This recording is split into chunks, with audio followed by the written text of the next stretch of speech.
this last episode with Michael and Kayleigh. So Kayleigh's getting ready for her first date with Michael since his release from prison, and her mom is over there with her, and her mom was like, hey, I just need to take you aside and have a talk with you. And she was expressing her concerns about Michael because she just doesn't like how Michael's coming off. She feels like he's being too controlling. She really felt like it wasn't his place to throw her out whenever she said that she didn't know if she could get along with his mom.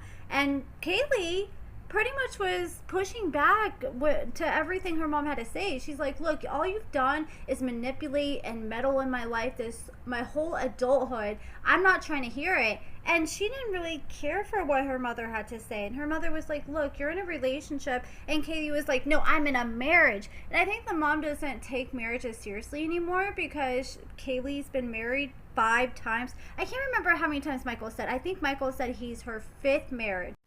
And I ended up hearing from somebody who's in the same town as Kayleigh, and she is already married again, allegedly, after getting divorced from Michael in November. She got with some guy that she was working with, I believe, at the hospital that she ended up marrying. So I think that's why her mom doesn't take marriage as seriously, because it seems like Kayleigh's getting married every few years of her adult life almost.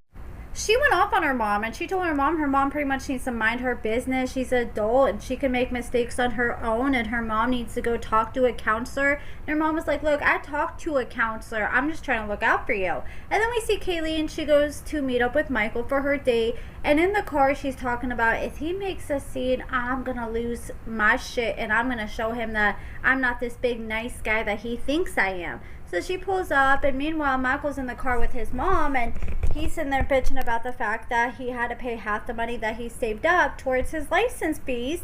And the mom's like, look, Kayleigh's just like her mother. And the mom, you can tell, is not a big fan of Kayleigh at all now after everything that's came to light since Michael was released. So Michael and Kayleigh meet up, and here's the thing, like, Kayleigh's like, oh, I just want this to be a good dinner. It's our first date. And Michael kind of came in with an attitude, but she came in hot too. Like, he's like, hey, yeah, I wouldn't stop at the DMV. You want to know what they told me? And she had an attitude off the rip. She's like, I don't know. I don't work at the DMV. How the hell am I supposed to know? And he's like, yeah, because obviously you haven't been to the DMV, because I went there and you acted like you paid everything down to 1,000 of my fines. And she did show receipts where she paid 1,000 of his fines. Like, after we found out about this, she showed them on Instagram. But she acted like she paid them all down to 1,000. I can't remember. It was 6,000. So she acted like she paid $5,000 of it. So he thought he was only going to have to pay 1/6 of it. But he gets out and realizes he pretty much has to pay the whole thing. And Kayleigh admitted, yeah, you know, I promised you that, but I also say things like, I say I'm going to go to church every Sunday and I don't. But I don't think that's comparable, because that's like saying, you know, say you're living with somebody and they go on vacation for a month and they're like, hey, I need you to take care of the bills next month. I can't lose my place. And that's like you telling them, oh, I took care of the bills. Everything's fine. So the whole time you're enjoying your vacation. But then you come back, you realize the bills haven't been paid, and now you're getting evicted, and now you're upset because you didn't know the reality, so you could prepare yourself for this to come, and now you're unprepared because you were misled. And I feel like Kayleigh knew at the time when she promised these things that she couldn't afford these things because she was already in massive debt as it was at this time. And the last thing you want to do is promise to pay another $5,000 worth of something that you can't afford. So she should have just been quiet when he brought those things up, or said, hey, you know, I might see, maybe I can try to help. I don't know, we'll just have to see. But she shouldn't have said, like, 100% for sure, I'm going to take care of it, when she knew that there was a chance she couldn't. Kayleigh admitted, like, look, I'm not going to say that I'm delusional. I know what I did was wrong, but he wanted to stop bringing it up, and I just wanted him to stop bringing it up.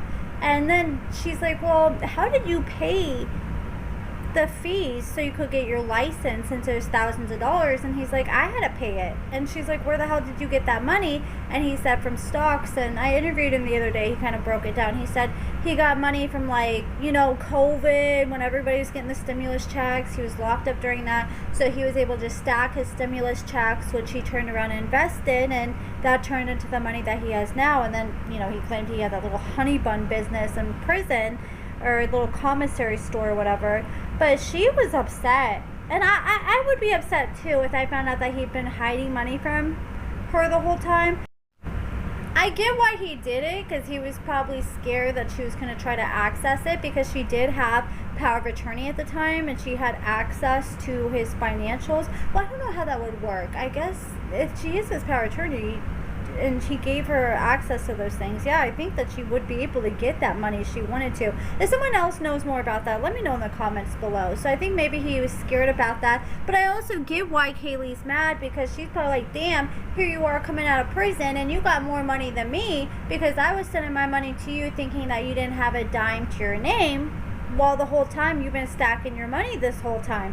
And she got so upset that she pretty much stormed off, and she told him, like, I know I'm going to eventually see your ass back in prison. And she left. And Michael don't know what to do now, because he has to get back to the halfway house by 9 p.m. And time's a ticking. I think he said he had to be there in like 30 minutes from the restaurant. And he's freaking out because he has no time to waste. So he's like calling Kayleigh back to back to back, and Kayleigh's not answering. And he calls his mom, and his mom was like, what the hell? She's obviously trying to send you back to jail. And I understand Kayleigh's upset, but I mean, at least give the man a ride to the halfway house, because it ain't worth him getting a probation violation or going back to jail, because they don't play about shit like that when it comes to curfews and stuff like that.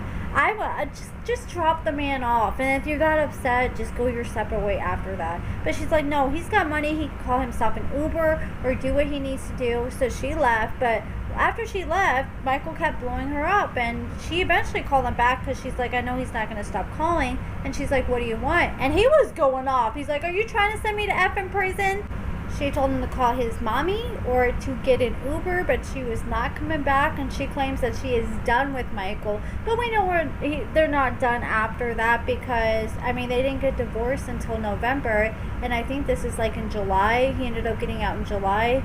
So they ended up staying back. They were together at least, I know they were together up until September, October. I know they're still together in September. So even though she claims that she was done with him, she did end up going back to him at this point, and they stayed together for at least another 3 or 4 months after this. But yeah, let me know what you guys think. I bet she's going to end up turning around and going back to get him. But, I mean, it's just not worth it playing with someone's freedom like that. Just pick the man up and drop him off. But let me know what you guys think about all this in the comments below. And if you haven't already seen it, check out my part 1 and part 2 of my interview that I recently did with Michael. He opened up a lot about a lot of things, like considering the financials, his marriage with Kayleigh and all that. But yeah, check that out if you haven't already, and thank you guys so much for watching.